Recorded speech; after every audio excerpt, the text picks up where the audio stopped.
All right, we're in the kitchen, my kitchen to be exact, and I have a special guest today, Brian Kirsch, the Executive Director of Gray Mockingbird Community Garden. Welcome. That would be me. Thanks, Pam. I am so excited. He came with gifts. Is this the most beautiful thing you've ever seen before? Tell me what we've got in this basket, Brian. We have vegetables. Can you be more specific? Okay, that we can. Look at this. We got some Italian eggplant here. We have some regular eggplant here. Look at these babies. This is a turnip. Oh my goodness. Now this they actually use for the softball tournaments. And then we have some broccoli here that we brought. Now I just picked this all today. This is a Hungarian banana pepper. These are very hot, caliente. Now this is what's cool is this was hydroponically grown. This is like bib lettuce here. We have a spring mix here. Again, this was hydroponically grown. Just picked again today. Look at this bok choy.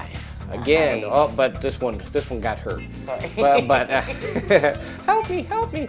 But this is also hydroponically grown as well. So we got a lot of hydroponically grown food here, but we also got some that's been grown in the ground as well. Beautiful. Now the great thing about it, we really need to find out if your community has a community garden, because you get all of this great organic, fresh vegetables whenever you'd like to, and you can get involved and get your hands dirty, get your hands in the earth, right, and do something special. This is true. And this garden happens to be located at the Scottish Rite in the city of Lake Worth, and you're absolutely going to love it.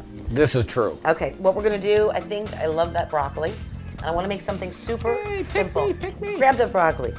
No playing with your food. That's right. Okay, this is super simple. It's broccoli and pasta. Broccoli and ziti, broccoli and rigatoni, whatever kind of pasta you have is great. Spaghetti doesn't work so well, but we're gonna use more pasta-like pasta. All you're gonna need, this is some fresh shallots, or shallots, depending on how you pronounce them. We've got some minced garlic. I've got some pecorino romano cheese. I've got a little over a cup of chicken stock, or you can use vegetarian stock also, and we've got our pasta. Let's get cooking. Okay, all I've done right now is basically heat up some olive oil. I've thrown the shallots in there and my minced garlic. I'm gonna get this, I'm not gonna toast it. I don't want it to get too dark. I just want it to start to infuse that olive oil. We're looking good right now. And Brian, would you hand me the chicken stock, please? Yep. Chicken stock coming up. Come on, slowly because it's hot. Ready? There we go. Okay. Now what I'm gonna do is I'm gonna bring this up and get this chicken stock nice and warm to a boil, and then we're gonna add our broccoli. You don't have to cook it too long, but is this easy or what? All right, Brian, all you're gonna do is just boil pasta. You know how to do that, right? Yeah, you just take the box, throw it right in there. No. Oh, no, you don't do that at all. That's Right. There, that was difficult. I know. Let me get you a wooden spoon. This broccoli is absolutely gorgeous, and it's different too. I mean, it's fresh. It's not as thick as some of the stalks that you get in the supermarket, but it's so beautiful. A lot of times you want to just use the floret, and see, you can cut it like that. But the thing is, don't throw this part out. It's really good, and it's really good for you, and it's so delicious to eat too when it's cooked. And so if you want to take this, a lot of times you can use some of the longer stems too, but I would suggest the longer portion of the stem you actually peel. You can do it with a knife, or you can actually use a peeler on it, but this is just down here low, so I'm just gonna chop this up because I don't want to waste one bit of this gorgeous, delicious broccoli. What we're going to do now is we're going to go put this into the chicken stock, and we're going to cook it. Don't overcook it, please. Nothing's worse than really soggy broccoli. We're going to keep it nice and fresh, a little al dente, and we're going to toss the pasta into the pan, and then we're going to have broccoli and ziti. Keep in mind when you're cooking broccoli that you don't want it to get too soft, or your dog will bark like crazy. Buster knows broccoli should never be too soft. Right, Buster?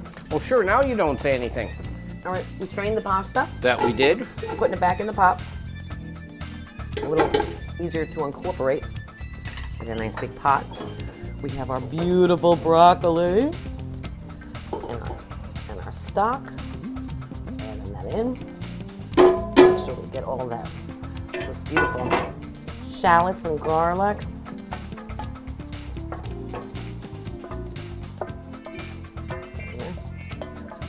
Waste one bite. Now stir. And I like to use a little cheese I always use, you'll find, you know, like Rachel Ray always talks about EVOO. I always like to use a little Pecorino Romano cheese instead of Parmesan. There you go. It just tastes so good in pasta dishes. It's just so beautiful. And it's actually made from sheep's milk instead of cow's milk. And it's a lot easier to digest if you have issues digesting lactose. And it flavors so good. It's got a little extra salt. And it's just beautiful. And you can, of course, put some on top when you plate it up, too. Just gets that extra flavor. A little black pepper. Now we're talking. All right, let's plate her up. Fresh broccoli from Gray Mockingbird Garden. Thank you so much, Brian. That's quite all right. A little That extra looks cheese. excellent. All right. What do you say? Shall we? I think we ought. Here you go. Excellent.